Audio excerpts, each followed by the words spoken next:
Hey guys, welcome back to the channel. It's Dane and I'm over here at ZIMM'S Guitars in Mesa, Arizona, and I do a lot of restrings on guitars, and so I let the camera roll and we make YouTube videos. Here we go with another guitar today. This one is a Fernandes.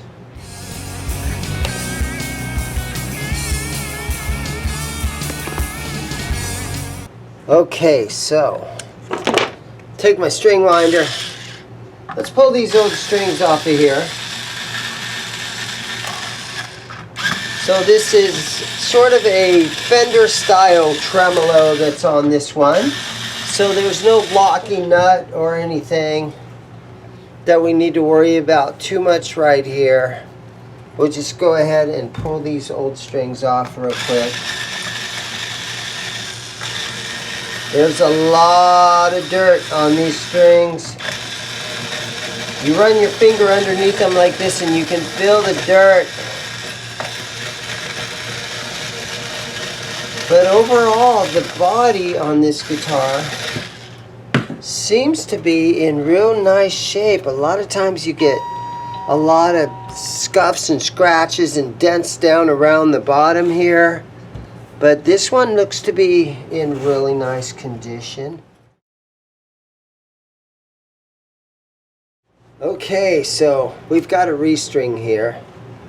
It's a nice pretty little red guitar.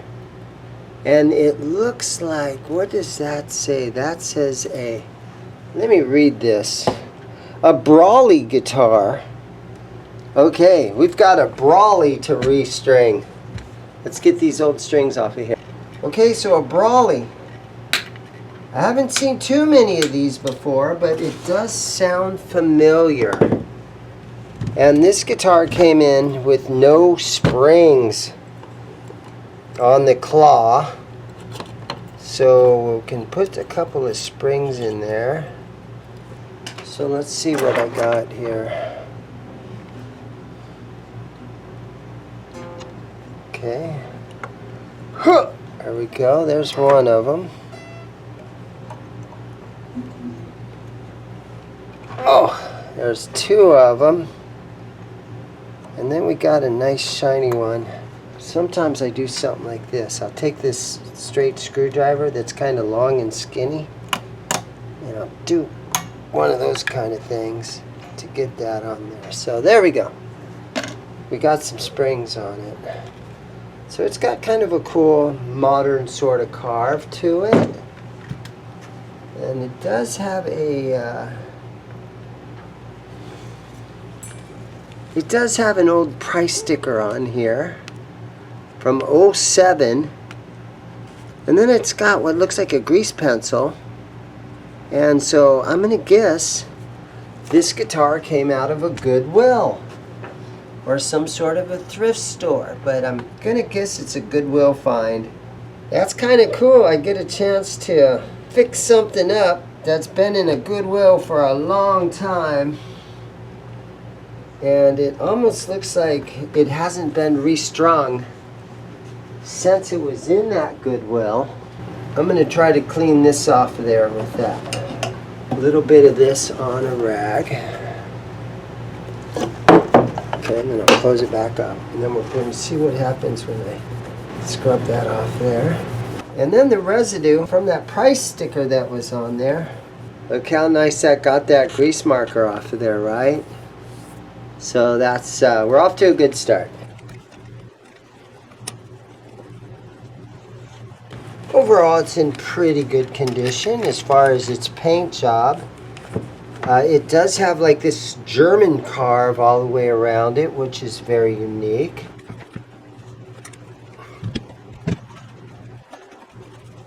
Okay. But now before we get strings on it, let's go ahead and we'll test it out.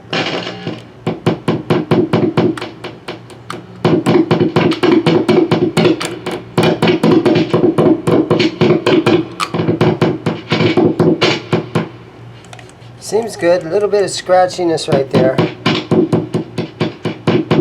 And the input jack is a little loose. So let me just see if I can snug that down a little. Okay, that's good and tight now. All right, let's take off this back cavity cover, and we're going to just spray out the electronics, because this guitar has been sitting around quite a while and we want it to perform nicely once we get it all restrung. Let's take this off, and I use this little suction cup on back panels just to do stuff like that. So this is my electronic spray cleaner that I use, and we're just gonna stick it in here and spray these out a little tiny bit. Put some on that three-way switch, and then just kind of work it in.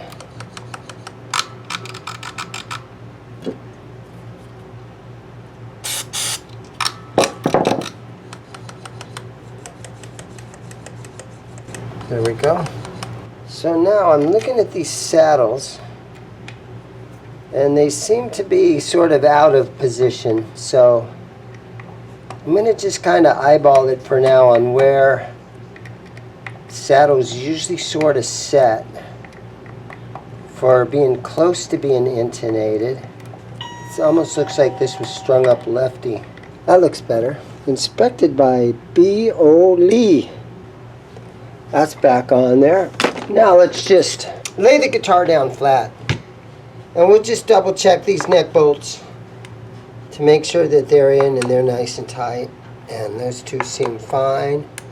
That one seems fine. Okay, those are fine. All right.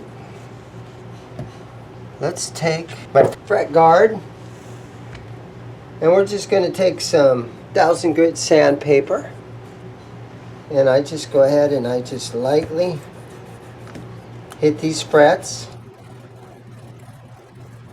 just to take some dirt off of them. If there's a little rust on them, it smooths them out nicely, so when you go to do a string bend, it feels all nice and smooth and super slinky, so they say. Oh man, these fret ends are in rough shape. So real quick, I take my fret file, and I'm just going to kind of hit these a little bit.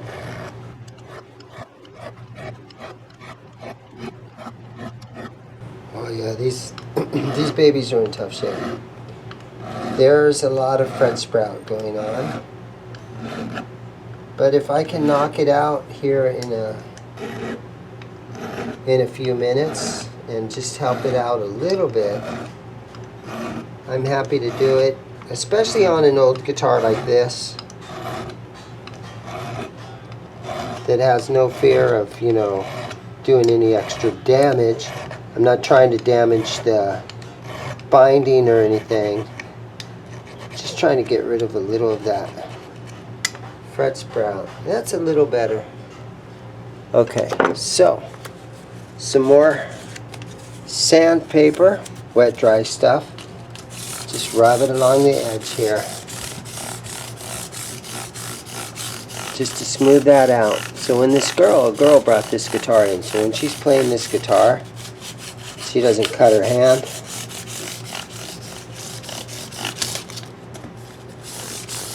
I know this is going beyond and above and beyond what a normal string change does, but that's just sometimes how I roll. Now, if this was a beautiful PRS or an American Strat or something, I definitely would not be doing this.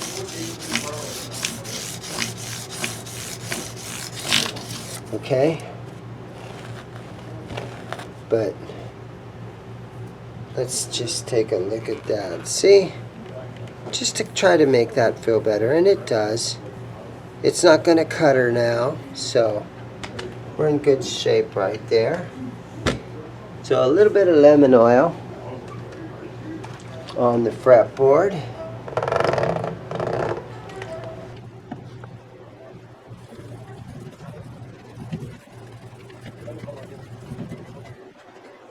And then we can go ahead and kind of look at the neck and see if it's straight. And there's a lot of neck relief in that right now. So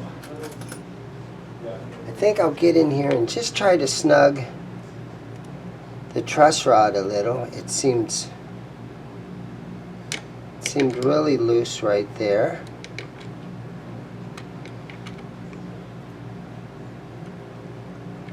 Okay, there it's starting to grip in a little bit.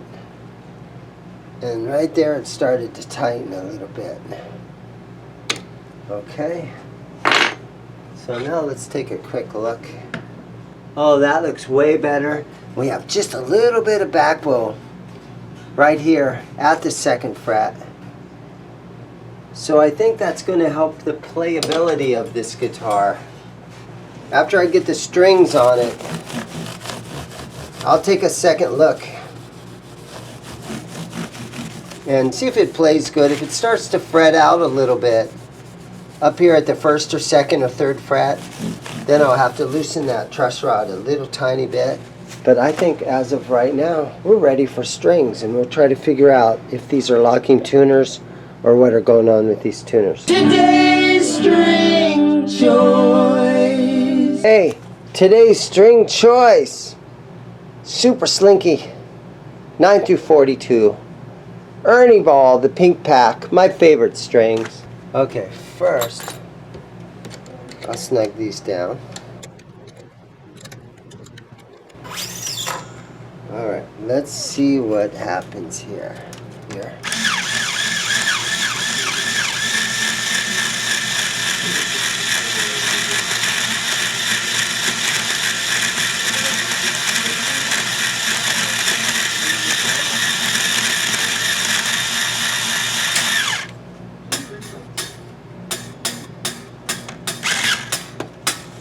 Okay, I'm going to raise the bridge a little bit because it seems like the bridge is planted down as far as it would go.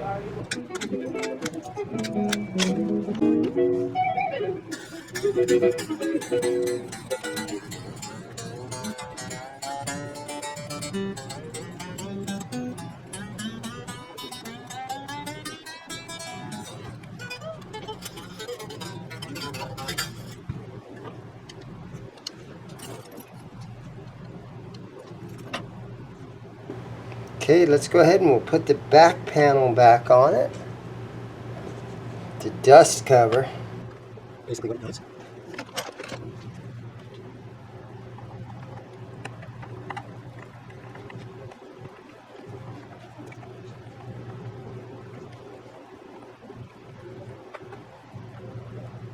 Okay, so I'm back to this blue one. This blue one, Fernandes, is a consignment piece that needs restrung, so I'm going to restring it and do a little video. And so we're back to this. That red thing was a customer came in, and she kind of wanted it done as soon as possible. So I sat the Fernandes here off to the side. I'm going to have to take that back plate off there so that we could do that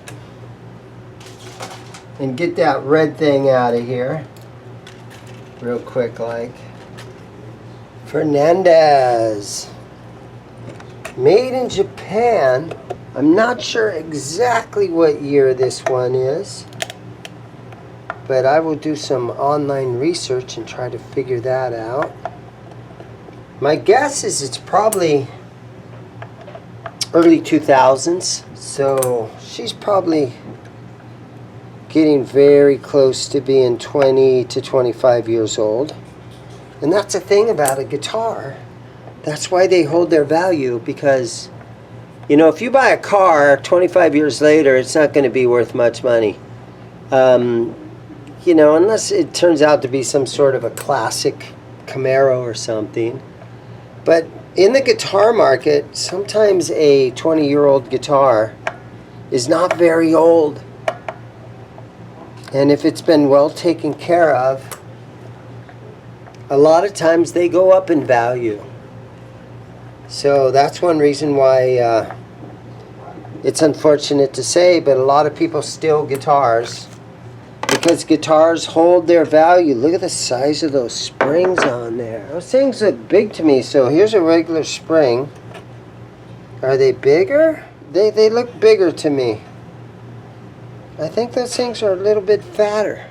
Just by looking at that, don't those springs look fat? There's a bunch of polishing compound still in here.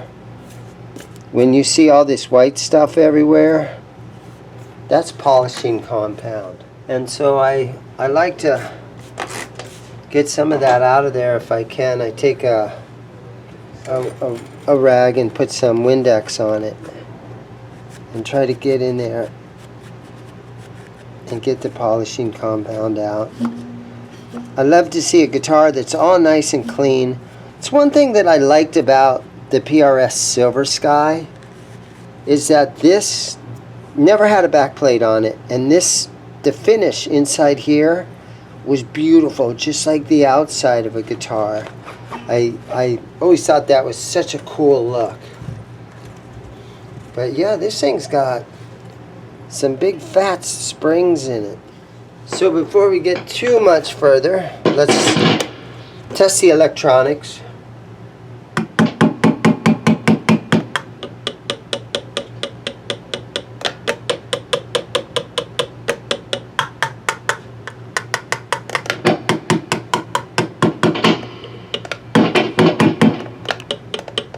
Huh, not hearing some of it.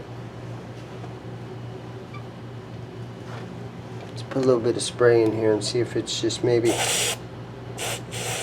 something to do with our 5-way switch.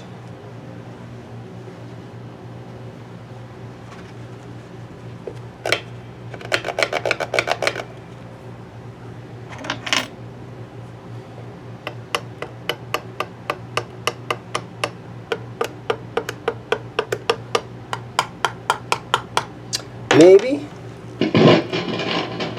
Are these EMGs of some sort? Is there a battery under here?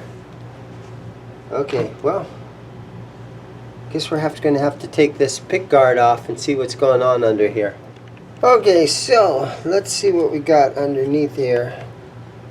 A giant swimming pool route. So let's search for possibly maybe a wire that's come off or something. Let's take a look here. God, the wiring looks really good. There it goes. Alright, it seems like it's working now. So I'm just wondering why it is now and why it wasn't a few seconds ago. Okay. Well, you know what? Let's just put this back down in here. Let's double check this one more time. Okay, so I've tried to give you an up close shot here. So here's a fret that we've just done. Here's the next one in line. Let's see what happens. This will kind of show you how quick this is. Okay, look at the difference, right? Okay. I hope you guys can see what a dramatic difference that is and how quick and easy it is. And the goal isn't to take a bunch of material off of these frets. And I'm not even really trying to flatten the frets or anything like that. I don't want to have to re-crown them. But I'm just getting that top layer of dirt off of there. And I think you guys might be able to see that. How quick and easy that is. And again, I'm using like 1,000 grit sandpaper. There's all kinds of stuff that you can get nowadays to do this. But I just use a little tiny bit of sandpaper. And it's kind of the poor man's way of doing it. Instead of buying all the Stumac stuff. And, you know, all the other type of fret cleaners and everything that they have.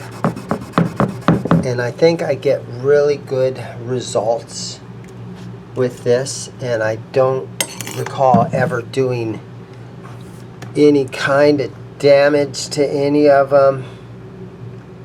It just seems like it works really good for me, and it's an easy way to kind of polish those frets quick and easy. Alright,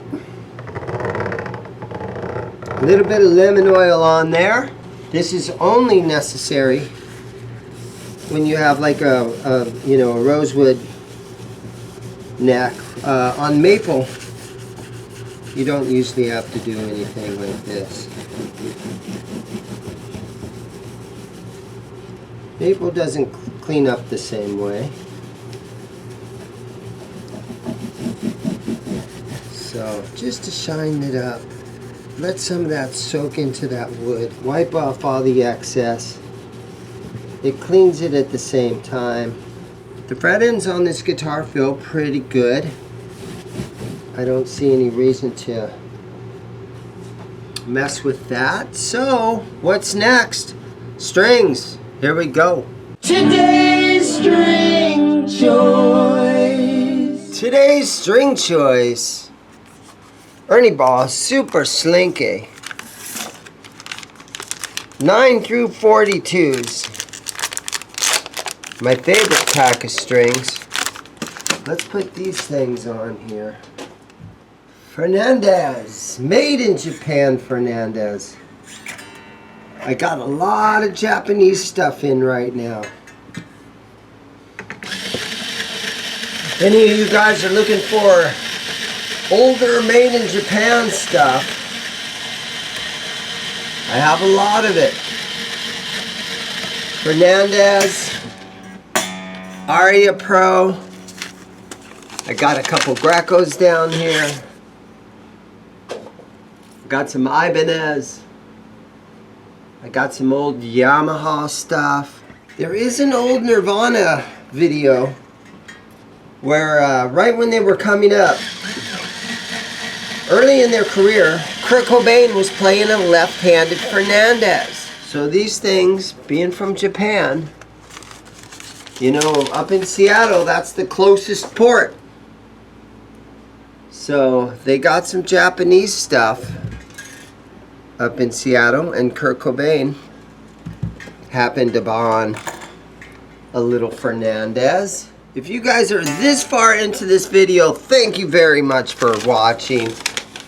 I've been doing a lot of restring videos, and I string up guitars, so I figure I might as well let the camera roll on some of these and give you guys some restring videos. What it does is it allows my customers to kind of see what new guitars are in, and I try to let you know if it's a customer's guitar that's being restrung or if it's something that I have available for sale.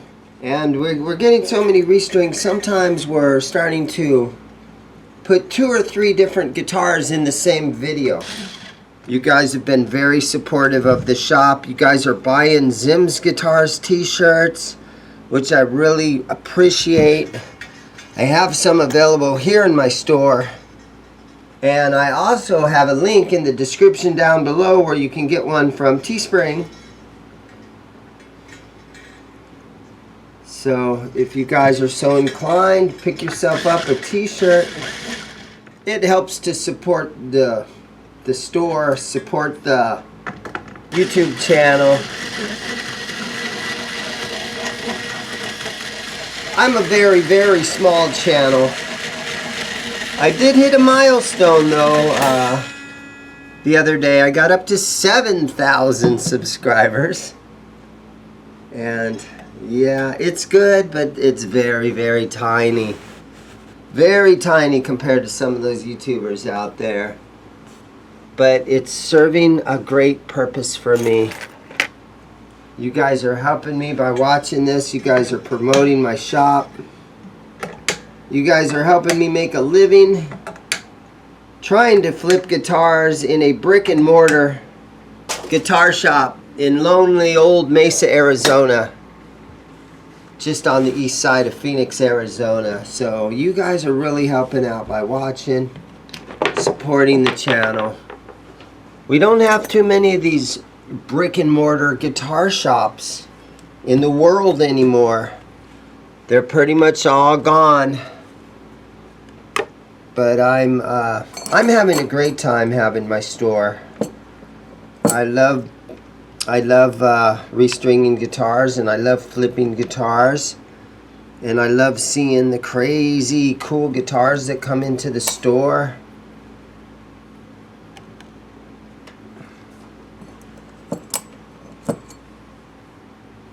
And I love buying and selling. I almost like buying guitars more than I do selling them. But I do love participating in this business and being a part of the YouTube community. Alright guys, so I have this Fernandes all tuned up.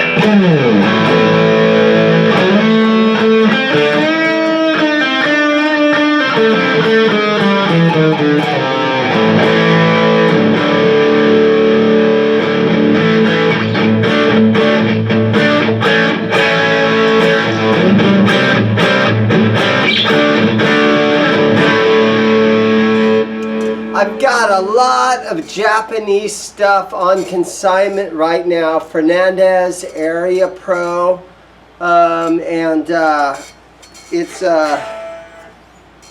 it's all good playing stuff, and it's all kind of from the 90s.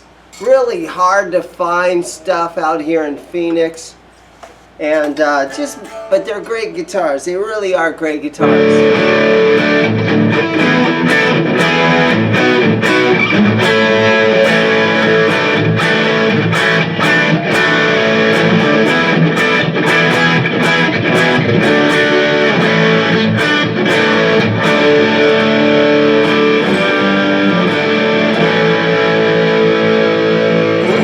Thank you guys so much for watching. Keep in mind, I do have a lot of old cool Japanese stuff right now. Give me a call, let me know, stay in touch. Thank you guys so much for watching. Go buy a guitar.